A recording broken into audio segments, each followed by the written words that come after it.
So you are able to see the screen, right?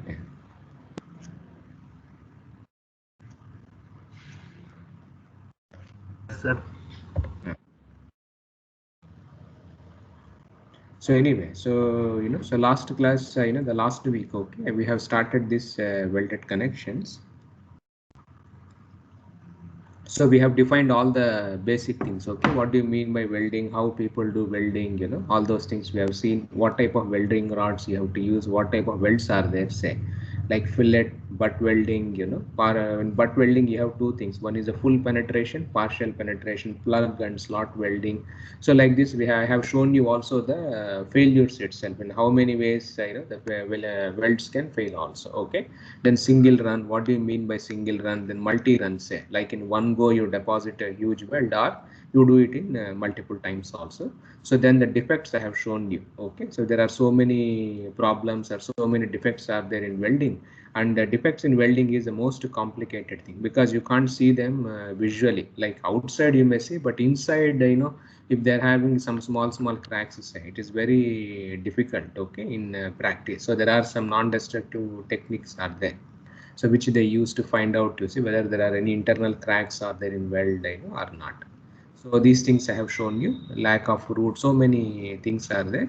The most important thing all of you should understand is lamellar tearing. I told you in the last class also. Okay, so when you deposit a huge metal weld, say on the top of this one, so because of shrinkage strains and then cooling, and so you will see these type of cracks will be there just below the weld itself. So there will be, so this region will be a very high stress concentration because the weld once it cools, say it tries to shrink, and so this portion will be there. You will see these type of cracks itself. Okay, so these are residual stress. So and the welding also, the most important thing is you will be having residual stresses also. Okay, because of this unequal cooling and heating kind of a thing. But anyway, in our design, we don't consider all those things. So these are the assumptions. We assume homogeneous, isotropic, because otherwise, things becomes more complex, and residual stresses also. So we neglect in our design. Okay, so this also I showed you in the last class. So these how first we started with fillet weld, which is the one which is commonly used in many of the constructions. So leg we have defined. Okay, so this is what we are calling as a leg. Then we have a toe, then the root of the weld we have defined. Then we have this throat thickness. Okay, so which is the distance from the root, it's the shortest distance or perpendicular distance to this the diagonal. So this we call as a throat thickness also. And how to find out the size of the weld we have already seen in our code. So depending on the thickness of the thicker part, to say you have to decide the size. But in any case, your minimum weld size should not be less than 3 mm also. Okay, then this also we said, like you should, this is not unacceptable. So the extra if you weld puts, that is what we are calling as a reinforcement also. And then maximum size of the weld, say, so that is decided by your plate thickness. Okay, so if t is the thickness and if it is less than 6 mm, then the maximum size of the weld can be same as 6 mm itself. But if it is more than 6 mm, say, you have to give some small gap of 1.5 the mm. And if it is a round side, say 3 by 4 times the thickness should be your size of the weld itself. Then coming to this throat thickness, say, okay, so our IS code defines as a throat thickness as the shortest distance from it roots to the line joining the toes. Okay, so this thing, and this depends on the k into size of the weld, and this based on the angle, say you have to select this thing itself. Okay, now one thing I just forgot in the last class, it is a throat thickness, say why this throat anyway, this is the shortest distance or whatever. So generally in our design, the assumption is you see this throat is something like the weakest part. Okay, so the weakest part in the weld, say, is this throat plane. So one way also you can define the weakest thing itself. So like for example, if I have this fillet weld, say, okay, so this is my throat, the shortest distance or whatever. So whenever if you see a lot of welding failures, say whatever may be the load, it may be bending or it may be shear, tension, compression or something. Most of the, and how you are applying the load also, most of the cases, all the weld failures are all shear failures only. Okay, so and then where this happens is, if it is a for 90-degree angle, this one says, so most of the failures happen at the throat, like you can see here the throat plane we say. So this is our full weld. It is like this, okay, like a triangle say. So the most of the failures, they will be you followed right along this region itself. Okay, so this is a throat plane they say. So that's why this becomes very the important in welding. So you can see this is how it has been sheared off. Okay, this throat, this one. So now this is the area which you have to find out of the plane. So L is the length of the weld say. So this is throat thickness say. This is T times E. So this throat area basically. So this becomes T times E into L anyway, length of the weld itself. So generally the throat is anyway we have defined a shortest distance, but you also this is the weakest part in the weld, and most of the failure, the assumption is the weld will get sheared off along this throat plane. So this is the area which you have to use in design. Okay, it may be tension or compression, whatever may be the load, or irrespective of the direction also of the force itself, but this is the one which we use it in the design. So assumption in welding is shear failure only, and and the shear failure will occur across this this plane, that is a throat plane we say. Okay, so this is a failure plane also. So throat means it is the weakest portion or the failure plane. So this failure plane has a area. So length is this one, throat is this one. So that's why this throat becomes very important in the design of the welding. So this also I showed you, like of course the throat depends on the angles. Okay, so if the two members are connected through 90 degrees say, then it is a 0.7. Then if they're connected like obtuse angle or acute angle say, so the correction factor you see the code gives basically. So this is my failure plane. So this is the throat thickness and this is my length of the weld. So the throat thickness it depends on how you are connecting these two plates itself. This also I showed you in the last class. Okay, and effective length also we discussed. What should the length of the weld, what is the effective length of the weld, then long joints set, then you have to go reduction factor, and if the joints are very distance between these two welding things are long, so you may have to provide a slot weld or a plug weld also.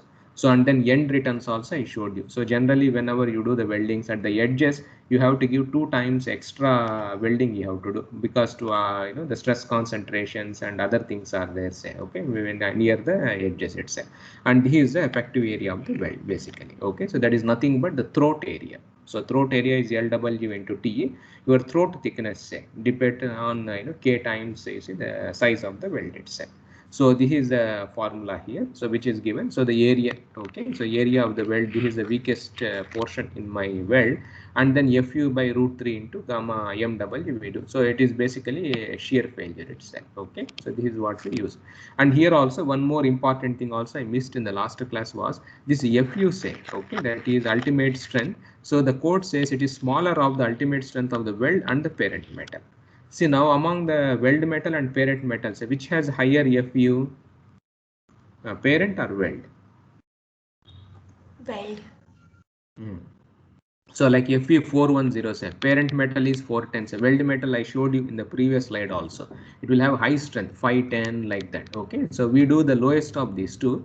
The reason also for this is generally when you do welding say, you have to check the like in bolted connections also I showed you. Whenever a connection failure means not only the weld failure or the bolts failure, you have to the plate also may fail basically. Okay, so now in our calculations say, so what we do is so instead of separate checking for the plate and this weld metal so our IS code it is little bit may the simple design say, so we do smaller of the ultimate stresses of the weld may be considered you see conservatively. Okay, this is what the code says.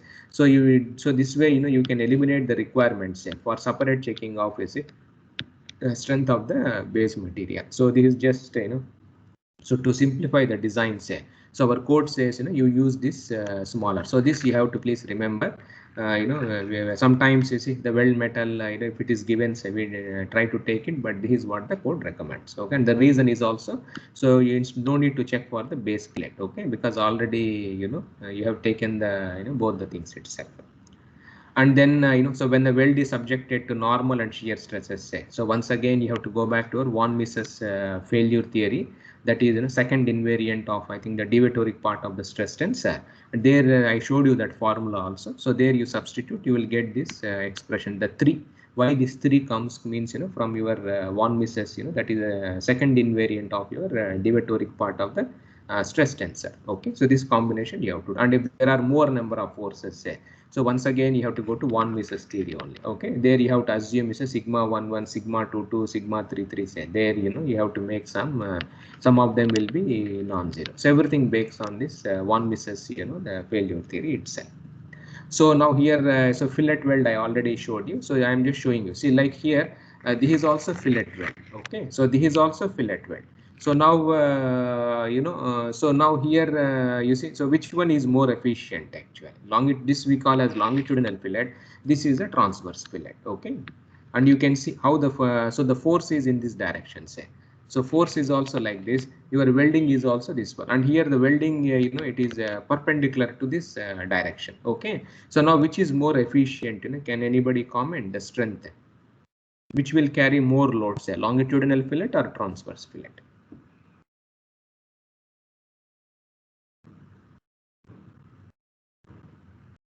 Just a comment. Tell me. Longitude. Longitudinal. Why longitudinal weld?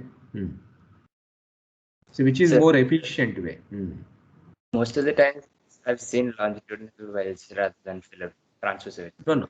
You have seen that is different issue. You just comment because we have done the bolted connections also. So now based on that you comment now on the strength, which will have more strength.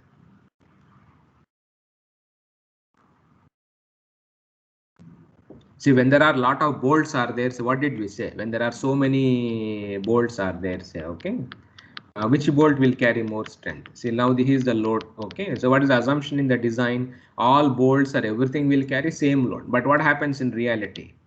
End bolts carry more load. End bolt. So now what will be the stress distribution inside this weld? So we want uniform stress distribution throughout the length of the weld.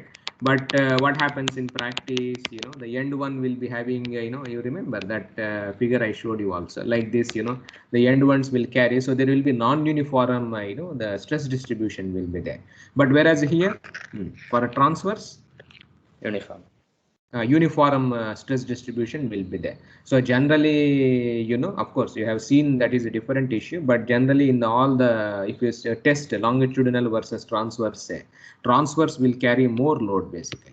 You followed, it is a more efficient way. So this also you should remember because of uniform stress, the distribution. Okay, so this has a very high strength itself, and sometimes, but of course, as far as our IS code is concerned, IS code doesn't differentiate between longitudinal or transverse. See, the transverse longitudinal weld, say the throat area, same L into T times, the W. Now, if it is a transverse direction, say it also fails in shear only. You can see now the shear for the shear direction. Okay, so it also fails in shear. It also fails in shear only. So the throat area is going to remain constant only, L into TW only. So the code says, this L into TW has to be used irrespective of this way or that way itself. But in reality, if you try to do it experiment or if you try to model in FEM or some, this itself, because of the uniform stress distribution, say, so generally, the transverse things carry more load, and sometimes it is, I think 10 to some 30%, some more than itself, as per the IS, the design value. Okay, but as far as design is concerned, no difference. L into TW only. One is a longitudinal shear, other one maybe you see the transverse shear, and same 45 degrees is a failure plane for our welding. Okay, as far as the code is concerned, no difference. But in reality, this may be more. You can see some differences, but design is same itself. Okay, so this is what we said. So whatever the fillet welds, direct bending or whatever loads say. But finally, shear only controls the design, and this is what in 45 degrees plane. If they are 90 degrees, the two planes are the two plates, say the fillet weld. Okay, so these are the design steps. I think you see all of size has to be selected. Then strength you have to calculate from that equation. Then you find out the effective length of the weld, say. So the total load divided by this strength. You will find out how much you have to do the length of the weld itself. And the length exceeds. So it is a long weld, so you have to have a reduction, the factor also, and maybe you may have to put a plug weld or a slot weld in between these two things only. Okay, so then this also you have to check if only a longitudinal weld is made, say. Okay, So you have to do the length of each long more than perpendicular distance. So this is what we said. So you may be doing welding this side also. Okay. So this distance basically. Okay. So this should be, you have a problem also. If the distance between two things is more than what is that 150 times the diameter. So what is that you have to do? So you remember, right? That figure also I showed you. See this figure. So here you have done longitudinal welding. Okay, the load is like this. So here also longitudinal welding. Now if the distance is more than 150, it is a long joint kind of a thing, and the distance is more. What is that you have to do in longitudinal welding? You have to put a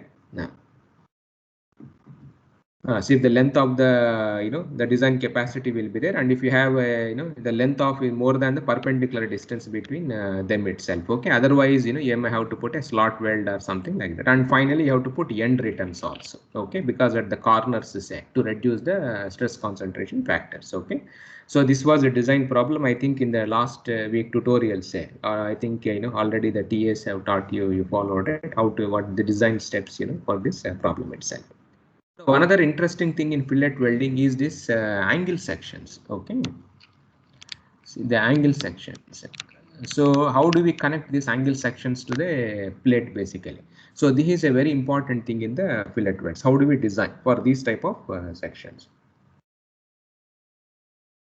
So these angle sections, they are nice and they are all fine. But what the main problem with these angle sections is they are not symmetric. Okay, so if you find out their centroids, eye sections everybody prefers because it is all symmetric in both the direction. Its centroid, lies inside that eye section itself, and it is symmetric above, below, left or right. Everything is symmetric kind of a thing, rectangular, circular, and others.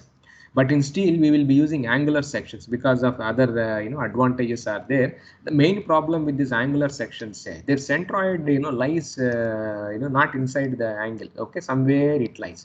So they all be having this type of the eccentricities will be there, EY, EX, both the directions itself. So now when you connect these angular sections to a plate okay, so now you have to do we will use some small trick kind of a thing. Okay, so to avoid some problems. Now these angle sections you can see, so this leg has been connected to the gusset plate. Okay, so this plate, there is another plate is here. So this angle section is connected to this plate. This leg is connected, this leg is free only, it is not connected. Now you have to do a fillet welding. So I am doing welding this side and I am doing welding this side itself. Okay, and let us say after you solve the problem load and other things, we have got the total length of the weld should be some 300 mm you have got. Okay, the length itself. So this much weld length if you have to provide so here what we try to do is if it is a longitudinal welding, what we do is so we put 150 above and 150 below itself. So this side L1 L2 the length how much you are providing on this side, how much you are providing on this side. If it is 300 mm you have got. So generally what everybody does is equal so 150 this side and 150 this side actually. So now what happens if you provide equal lengths for this angle section? See, we have angle section like this, and now you have put the equal weld length on both the sides. So this is my weld here, and I have done welding this side also. Okay. So both the lengths are same. So 150, 150. I have done the this one. Suppose if it was not angle sections, if it was ordinary plate which you have joined to this may be fine. But if you provide equal length, what happens? What happens for angular section?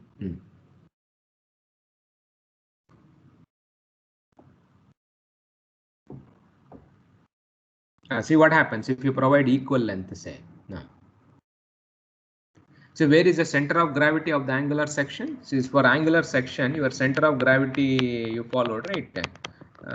Somewhere here. This is angular section center of gravity is like this actually. Okay. Now if you provide equal weld okay, on both the sides, where will be its center of gravity? Suppose if H is the the whatever this leg, the size of this leg which has been connected to this gusset plate So and if you have provided equal welding on both the sides, where will be the CG of the welding? No, see equal weld you have put up. Okay. At the midway, exactly, because you have provided equal the welding here. So the welding CG will be somewhere you followed it h by 2 or something, you see, you will be having. Now what is the problem you will see here? What is the problem? So this is your CG of angular section, and this is your CG of the weld, h by 2 or something. Now what happens when you do like this, when both the CGs are different? So what happens? There will be a moment. There will be a movement, then there will be a twisting movement will be there, all other kinds of problems will be there.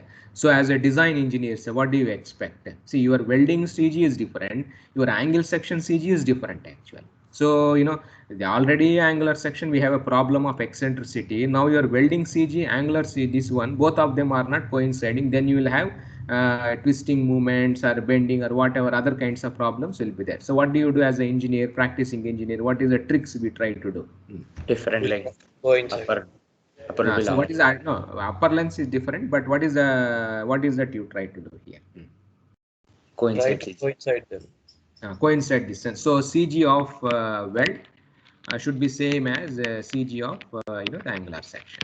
You followed. So this is a trick actually. It is not this is a trick we avoid. Try to avoid these type of eccentricities. Okay, in practice. Okay, because already you have a problem with angular section, and welding also this CG, that CG, twisting, torque, other kinds of the problems will come into picture. So this is what we do as a design. So the lens will be, so we will not do any equal welding at all. Okay, suppose if it was symmetric, then we will do like this, but if it is angular section, say, the lens will not be different. It will not be 150 150, it may be something else actual, such that CG will be coinciding. So where will be, so how do you find out L1 and L2? So this is very simple. So if you have the load carrying capacities of the top weld is P2, P1 is the load carrying capacities of the bottom weld. Okay, so P1 is the design load, or the design load for along length L1. Okay, then same P2, same design load along length L2. Okay, so now L1 L2 are the length of the weld say. So now we just take a movement about this line basically. Okay, so if I take movement about the line, it's very simple. Okay, it's about the line passing through L1, that is the bottom you followed, right? If you do this one, so we get so P2 times say the load carrying capacity. So P2 distance is h basically. Okay, P2 times h minus P say. So this h1 h2 are the center of gravity of the angle section. So the load anyway, you see, it will be acting at the CG of our angle section say. Okay, so P times H2 is equal to 0, and we already know the CG of our angle section. Okay, you can easily calculate, or in the steel tables already they have provided. So this gives you P2 is equal to, you see, P times H2 by H, and P1 say is P times, you see, H1 by H itself. So these are the design you followed, right? The design loads which are supposed to be carried by your welds. So now once you know P2 and P1 say, so now you can find out the length of the weld from this expression. Okay, the design expression, so this is my this expression. Say I know the load carrying capacity, and I can calculate FU, KS, everything is given to me. I have to find out the length of the weld. So P2 I will use to find out the length of the above weld, and P1 I will use to find out the length of the below weld actually. Okay, so the design loads are different. So this is just a trick we try to do in practice. Okay, such that to avoid all these problems say. Okay, so we distribute also the welding. So which side will be more welded, above or below? Above. Why? Because your CG is H1 is lower than, so CG is very close to the top one say, then obviously you followed it, it goes. Suppose if you are connecting like this, say the same angle section like this. So now which side will be the more welding? Like this. Which side will be more welding? Bottom or top? Bottom. Bottom, because CG is more close to the bottom one rather than the top thing also. Okay, and sometimes what people does is of course you have to do L2 L1, but you have to provide 2 times S also. Okay, the end returns. You followed. So this also has to be done. But sometimes, to save money, say, like for example, if I get total length of the weld, that is L1 plus L2 included is, some 500 mm or 600 mm if it comes to say. So then, see here it is 500 mm, here it is 200 mm, say, the more plate will be wasted actually. Okay, so to avoid some economy, say, so this side of the plate, we are not using at all. So here also there is a chance of you to do the welding itself. So what we try to do is, this side also we try to provide the weld itself. Okay, then L1, L2, it will be slightly different. Okay, so then that way you can see, suppose a P3. Okay, so now a new load will come. So this is a design load, say, or the design force in the end fillet weld. So this is a design, and so now we have three forces. Okay, so P2 is one. So here you have P2, here you have P1, then you have P3 also. This design weld also we can include, and then we can same like you followed, right? We can find out the, and H is the length of the end fillet weld. So this is just to find economy, we do. Weld, say. So now so the total length will be, you see. So total length of the weld is, L1 plus L2 plus, H. So this is the total length of the weld. So now once again taking the movement, say, about, the L1. Okay, this has to be 0. So this implies, so P2 times H, this is going to remain same. P times H2, this is also going to remain same. Now we have extra, that is P3, and this is weld, say. So its CG will be exactly at the center. So P3 into H by 2. So this is equal to 0. So now because we are having three unknowns, say P2, P1, P2, P3. Now we also take movement about L2 also is 0. That is the top one. So here also you will get P1 times H plus you followed it P3 times H by 2 minus P times you followed it H is equal to 0. Okay, so this is how we try to do. So now how many unknowns are there?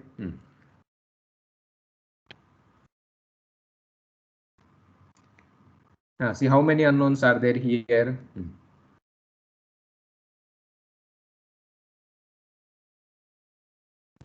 3 unknowns. 3 load is given to you. Anyway, load is already known. Okay, now you have to find out P1, P2 and P3. But how many equations we have?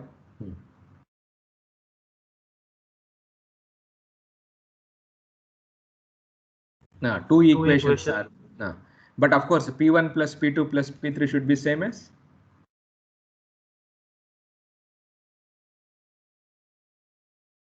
See, P1 plus P2 plus P3. It should be same as? No.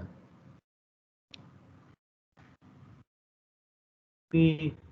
P itself. Okay, so now of course you can do that equation also, but not required. See, the load carrying the design load, say P3 is already known to you because the length of the weld is already fixed actually, because the end size is H itself. So you can directly calculate. So throat thickness you have FW, say by √3 times, say, gamma MW. So already you know P3 because the length of the weld is already followed, right, known to you. Okay, so P3 is already known to you. So the everything is known except this throat thickness actually. So you substitute and then you calculate this and then you calculate the length of the weld and throat thickness also you can find out, right, from those expressions. So K times S and size of the members and other things you can calculate, and finally you can get L1 and L2. Okay, so the advantage, if you compare the this, like you say, without using this end portions, then uneconomical kind of a thing. So we can do welding that side also, and then so that you followed it, you can save some money itself. So this is a simple trick. Okay, it is not, there is nothing design here. The simple trick we do in design essentially for angular sections, not only for angular. If you are doing any eccentricities are there, say like sometimes channel sections, how you are welding, it is symmetric about one side only. Okay, but other side it is not symmetric. So when you are having these type of problems, say, so we have to avoid this type of twisting and other things, such that CG should be coinciding. So this is how we try to do it in the practice. Okay. So now that is for the fillet weld. Okay, so now in the groove welding, say, so this also we use, that is a butt welding or whatever you say, we say, or butt weld also. So this also we use it in the practice, the butt weld also. Hello. So this butt welding also we use it in practice here. So here in the butt welding, sometimes we also call this as the groove weld also. Okay. So now here in butt welding, as already I told you, there are two things are there. One is a complete penetration we say, and then you see the partial penetration also. Two type of things we use, like this for example. So this is a partial penetration. Okay. Whereas this one is a full the penetration has come you followed it until the bottom itself. So now so how do we design these type of things itself? So formula is butt weld is same as fillet weld, that same formula, and failure is also the throat area only. Okay, length is there, the throat thickness only. So throat means as already I told you, throat means it is not shortest distance. That is one thing is fine, but it is also the weakest the portion itself. You follow for the welding. So now in for a butt welding set, because it is a complete penetration this one, so the throat will be simply you see the thickness of the thinner member, so that itself and the failure plane will be exactly like this. Okay, so it fails just like this. So my throat area will be just a rectangle. Okay, so L is the length of the weld, and then this is the thickness basically. Okay, so thickness is anyway you see the thickness of the thinner member, that is for a complete penetration. Now when you are having partial penetration, say the throat thickness is taken as 7/8 times the thickness of the thinner member. So that is what we use in design. But when we calculate the substituting in the strength formula, say we take only 5/8 of the thickness of the thinner member. So for partial penetration, so the formula, okay, the design formula, the throat thickness, you should use 5/8 times only. But in reality, you will provide 7/8. Okay, so but strength calculations to give more factor of followed, right? So we take only you see 5/8 of the thickness itself. Complete penetration means you can take thickness of the thinner member. Like here in this one, you can take the thickness of this plates itself as a throat area. But when it is a partial, say, okay, so then it has to be reduced. So like this, we have several types of these weldings. Complete, C stands for complete. Okay, so complete joint penetration. So complete, the joint, the penetration we say. Then PJP means partial. So there are variety of joints are there. It is a complete this one square with backing bar. It's a double V joint. Double bevel shape, single bevel. Like this we have. Then this is you see the partial. The penetration. So this you can see this the E and F say. If you compare, this is a partial, but whereas this is a the complete penetration they say. Okay, this is also single bevel. Partial penetration is there. So now for partial penetration, say to calculate design strength, we take 5/8 of the thickness of the thinner part. But for complete penetration, say we take same thickness, whatever it is. So the design formula is going to remain same. So the tension compression, say okay. So Fy anyway, this is the thing, and these are my area, throat area or the failure, the area itself. And here also same concept. Smaller of the weld metal and the parent metal you have to do, so that you don't need to check the design once for the the parent metal itself. And when it comes to shear, say okay, so this also formula is same, LW into T. The area is going to remain same, whatever maybe you are this one. And whenever there is a shear, say obviously you see this √3 business comes into picture actually. Okay, so this you have to use for the groove welding. So generally, the design calculations, when you are having a groove weld, see sometimes there may be a problems, like they will give like two plates. So there are two plates, say 180 by 18 mm thick or something. They will say you do the groove welding. So the two plates they give 180 by okay. Now you have to design the groove weld. So they will not mention the the load carrying capacity of this groove weld. So now what you will do? See, there are two plates, you have to join them. Load is not given to you, okay? And the plates have, the details of the plates are there. Now you have to design this groove welding, okay? So how you will decide? The no load is given to you. Now how you have to decide?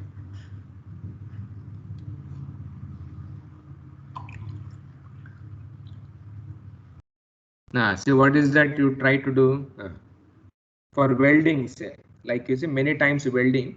A load will not be given. There are several problems are there. Okay, so plates will be given, and now you have to design the groove weld. Now, how do you handle this one? How do you calculate the strength? How do you calculate the dimensions, the length of the weld, throat thickness, say, for this type of problems? You can see the first point. Weld strength of the joint should be same as.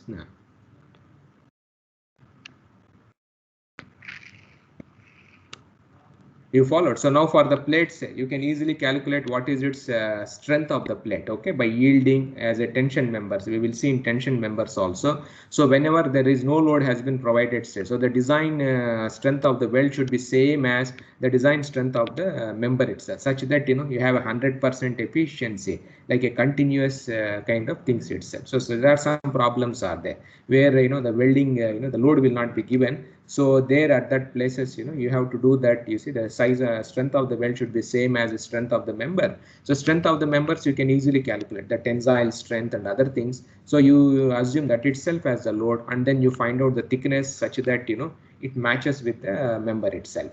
So if the strength of the weld and the strength of the member same, both of them are same, what happens to at this joint? What will be the efficiency?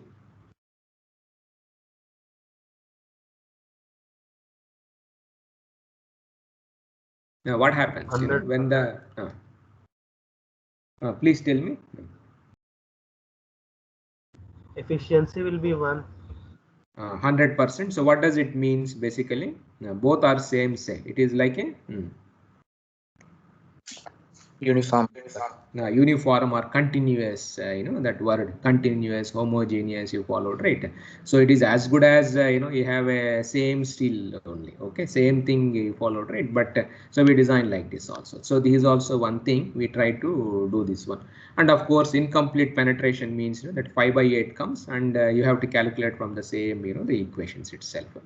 So then plug and slot welding, so we don't use this in practice. They are not load carrying or you followed, right? These plug and slot weld. Only load carrying means a fillet weld only is the one which is widely used many times, and groove weld also we use like continuous thing itself. See groove welding, have you seen many long columns or something, or railway tracks? If you see railway tracks, you would have seen, right? One track comes like this, another track, say they do this welding actually, okay? You would have seen in railway tracks, how they do this welding. So butt welding, these are the ones which are widely used. Plug and slot welds, they are not, we don't use them in practice. But if you want to use, say, like as I told you, right? If you are having longitudinal welding, one welding this side, another welding this side, say. And if the distance is far away, say, okay, between these welds, then to avoid local buckling basically between these two longitudinal edges, so we do this plug welding, or you see the slot welding, okay? So if you want to do plug welding or slot welding, so these are the guidelines. Diameter should be more than 3 times T, or say 25 mm, that is the size of the length of the weld basically, and the corner radius, say it should be more than 1.5 times thickness, 12 mm. Then clear distance between holes, like if you are doing 2 types of welding, so here one hole, here one hole, so right, the stress concentration and other problems comes. So what should be the distance also, okay? So it tells you 2 times T, and then you say 25 mm, you follow, right? They do. And plug welds, say they are not generally designed to carry, you see, the loads. So generally we use them only to avoid a local buckling. The welding edges are far away, so to do something like that. Of course, and our code says you can combine basically, okay, with other welds, like combination of slot and fillet weld or butt weld, or you can do all this thing. And combined strength you can also calculate, that is a sum of individual capacities of the weld itself. But generally we design such that they don't carry any load itself, okay? So this we don't use it in practice much, but only these type of issues are there, say, like distance in the edges is more, then these type of welds comes into picture, to avoid that local buckling and other issues. Then we do intermittent fillet welds also, okay? So like you see, if I have to join this member to a huge plate, say below, okay, so if I want to join, I have to do welding full, instead of doing welding full, the whole thing itself. So because it may be uneconomical and it may not be required, this fillet weld, say we do intermittent welding. So like you see, the weld has been done this much only, okay? Then after this, I do welding, you see, here. Okay, then we do this type. Then we can do like this is like staggered is intermittent welding, they say. Or you can do welding also like this, chained, like here welding, then you remain open, say. Then here you do this welding, then you do this welding this side. So these type of welds are known as intermittent fillet welds. They are not continuous, intermittent. See, like for example, if you want to construct a 30-meter long columns, and you have to join two sections. Okay, so like I have having two channel sections. You followed. So this, I want to construct a column like this. Okay, making use of these two channel sections, and so I have to do the welding actually, this side and this side, you followed, right? So this is my section, say. Now 30-meter is the length of the column. Full 30-meter you have to do the welding, the full height. So it may not be required, it may not be economical. So what we do is we do this intermittent welding, some portion here, some portion here, some portion here, to avoid you followed it, to economy also. So this also our code says you can do. So they say the effective length is of the intermittent fillet weld, it should not be less than 4 times the weld size. So weld size, if it is yes, 4 times yes, or 40 mm with a minimum of 40 mm. So this length of the weld, okay, that L, it should be more than if already, it should never be less than, or it should be more than 4 times yes, or 40 mm. So whichever is you followed it, minimum, sorry, 40 mm is the minimum value. Okay, now under clear spacing, say, that is yes. Okay, so this also the code gives a guideline, like if you're having a compression member, so it should be less than 12 times the thickness of the plates, and it should be tension member, say 12 times the thickness, and it should be the lowest value, it should be never less than 200 mm itself. So this is a guideline given in the code itself. And our code also says these type of intermittent welds, say like you should not do at portions where it is a dynamic repetitive, so these type of stresses, then the weld may come out, because their strength will be smaller than this continuous welding, say. So they say that you should not have these type of issues, then you should not do this intermittent welding. Like I'm showing you plate girder. Okay, so I hope all of you would have seen plate girders, right? When they are constructing huge bridges, you could have seen in the metro sites, the steel they will do, this type of plate girders will be there. So you can see, so these are all stiffeners, we say, transverse stiffeners, to avoid buckling, local buckling, say. Okay, sometimes they do this longitudinal buckling. The longitudinal stiffeners also we add like this. Okay, you can see here. So these are the the longitudinal, or the horizontal stiffeners, they say, to prevent local buckling.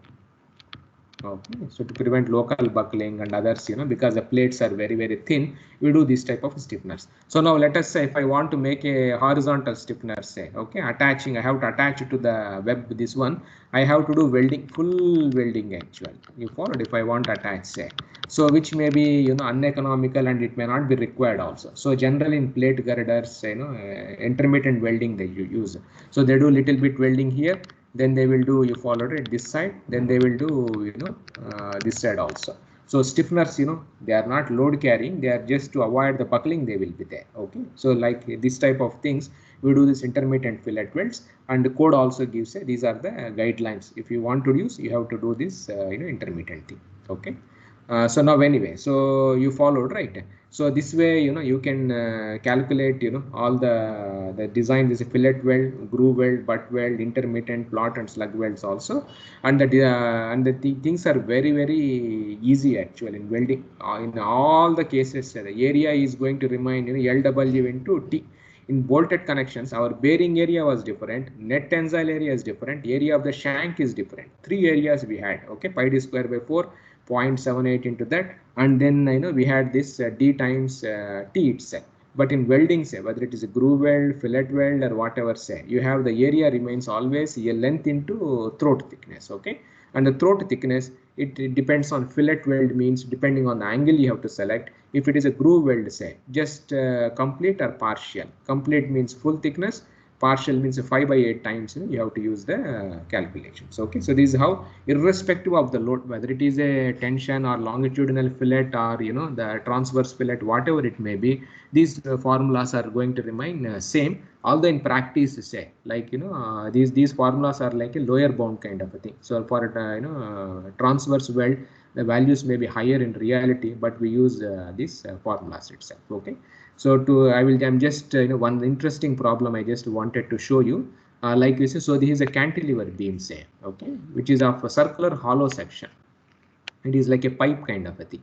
So it has a diameter of 150 mm and thickness is 6 mm. So this is for the circular, the section. 150 mm is the diameter and thickness is 12 mm thick actually. And this is like a cantilever. So this supports a vertical factored load of 4 kilonewton at its free end and at a horizontal eccentricity of 400 mm. So the load is acting here. You follow? So it is not acting at the CG of this circular hollow section. So now you have to design the connection between the circular hollow section and the end plate, say, assuming 410 grade steel. So here you have to do design the weld actually at this place. You follow? Now how do you solve this type of problems? So now you have to design the weld for these type of process. Now the circular hollow section, say, what type of loads will be acting on the weld? No. What type of loads will be there on the weld?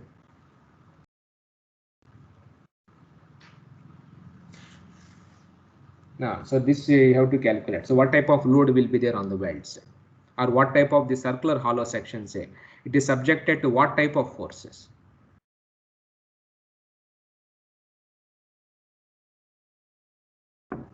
See, it is a cantilever beam. You followed. So if you see like this, and the 4 kilonewton is not acting at this place, so it is acting somewhere else. Now, so what will be inside this cantilever? So what type of forces will be there? From your mechanics you have studied, no? So shear, bending, torsion. So you will be having shear, bending, and then torsion. Where bending moment will be maximum for a cantilever? End plate. No, for a bending moment will be maximum for a cantilever. Which end? You know, right? The bending moment diagram. So where it will be maximum? If length is the length of the span, say, what will be the bending moment diagram? All of you have drawn, right? No. So where it will be maximum? Of course, here torque also is there. That is a different issue. Okay.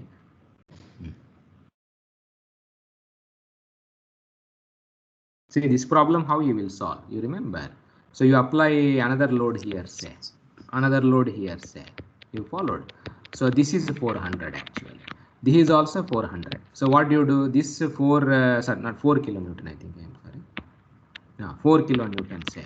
Here also you have 4 kilonewton. So above one load here, one load here. So this 4 kilonewton and this 4 kilonewton, say. So this entire thing you can convert this into a and the lever arm is 400 basically. So you can convert this two into a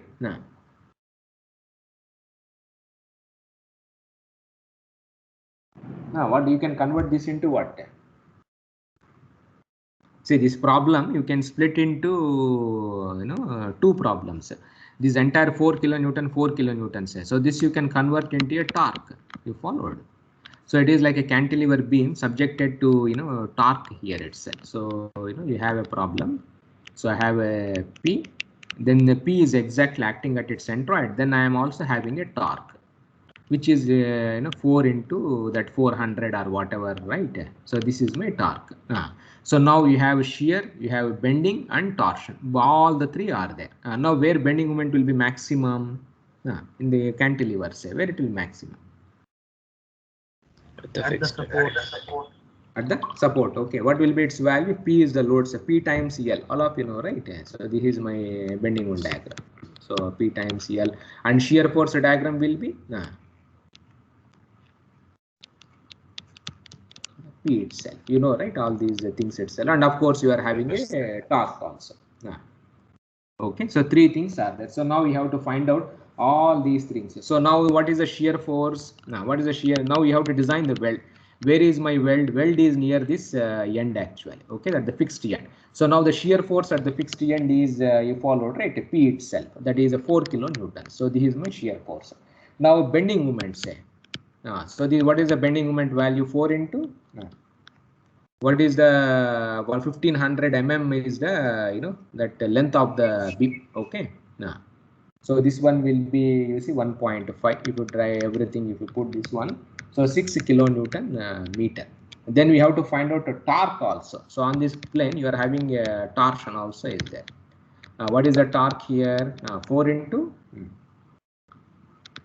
Now what you have to do? 4 into what you have to multiply? 0.4. 0.4. So this turns out to be, you see, 1.6 kilonewton meter. So these are the loads which are acting on our the circular cross section. Now we have to define the weld. And now for shear forces, say. So your design thing will be you followed, right? So shear stress. So what will be the shear stress? Now, so now on these beams, now you are having a shear stress, bending stress, torsional stress also. What is torsional stress? What type of stress is torsional stress? Is it a shear or is it a tensile compression kind of a thing? Torque. Shear. Shear only. Bending stress is what is bending stress? Shear or tension compression kind of a thing. See, bending stress. Tensile. Good, very good. So top will be tension, bottom compression you followed, right? So this is a tensile stresses. So now finally on my weld, say how many stresses are acting? One is a tensile stress and there are two shears actually. One is coming from the shear force, another one is coming from the torsion. So two shears I have. Okay, and one tension compression kind of a thing. Okay, so these are the forces which are acting on my weld. Now what I should do when there is a two type of stresses are there. So shear is there, tension is there. So which formula I should use? Now you remember when there are two type of, so you have to go back once again to your von Mises theory itself. You remember. So when there is a tension is there, then you have a shear is there. Say. So this is the formula which you have to use actually because it comes from the von Mises theory. So that's it's a combination of normal and shear. This formula you should use when there is a bearing also. It's a different thing. Okay, so this you have to use it in our problem also. Okay, and now let us calculate. Okay.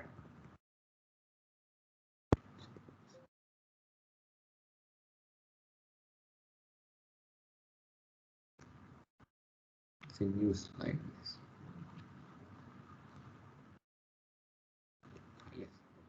Now let us try to calculate the values. Okay. So now shear stress. So shear stress is a shear force whatever you have by area of the the weld will be there. Then the bending stress say that is FB. So bending stress, that simple bending formula you remember, right? So it is M by what do we write? M by now what will be the denominator for bending stress? M by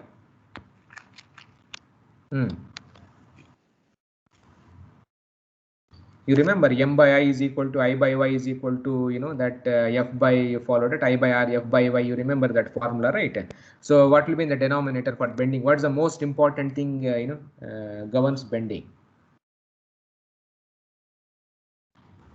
Section modulus. Section modulus. Then for torque, what is the stress due to torsion?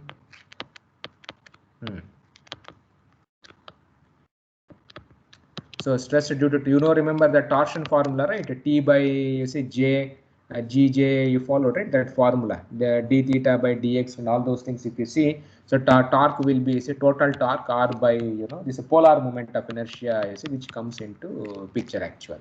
So you have to calculate all the three stresses and then, you have to design our weld itself, okay? So anyway, I will stop here. I think the time is over. So we will continue our discussion. We will solve this problem in the next class. And you people also try it in our home, okay, to solve this one. So fine. So if you have any questions, you can ask.